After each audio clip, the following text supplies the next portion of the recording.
అందరికి నమస్తే. VTV voice worthy entertainment ఛానల్కు స్వాగతం. రీసెంట్గా బాలీవుడ్ దర్శకుడు రాజ్ నిడ్మోర్తో పెళ్లిపీటలెక్కింది టాలీవుడ్ స్టార్ హీరోయిన్ సమంత.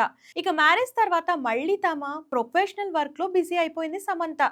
శుభం సినిమాతో నిర్మాతగా సక్సెస్ అందుకున్న శామ్ ఇప్పుడు మా ఇంటి బంగారం సినిమాలో నటిస్తుంది.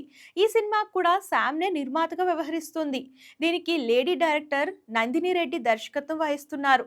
ఇదిలా ఉంటే తెలంగాణ రాష్ట్రంలో జరుపుకునే సమ్మక్క సారలమ్మ జాతర ప్రపంచంలోని అతిపెద్ద గిరిజన పండుగ అని మనందరికీ తెలిసిందే. ఈ జాతరకు భక్తులు అమ్మవార్లకు బంగారం సమర్పిస్తూ ఉంటారు. ఈ క్రమంలో కొత్తగా పెళ్లైన సమంత రాజ్ నిడ్మోర్ కూడా సమ్మక్క సారలమ్మ గద్దెలను దర్శించుకున్నట్లు ఓ ఫోటో నెట్టింట వైరల్ అవుతుంది. సమంత పసుపు పచ్చ చీర కట్టుకొని ఉండగా రాజ్ మాత్రం వైట్ కలర్ ధోతిలో ఉన్నాడు. ఇక వీరిద్దరిపై పసుపు కుంకుమ పడి ఉంది.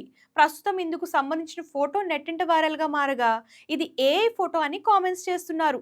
సో ఇంతకీ మీరు కూడా ఫోటో చూసారా? మీకేమనిపిస్తుందో కామెంట్ రూపంలో తెలియజేయండి. అండ్ నిజంగానే వాళ్ళిద్దరూ దర్శించుకున్నారా లేదంటే ఇది ఏఐ ఫోటోవా? దీని గురించి కూడా కామెంట్స్ చేసేయండి.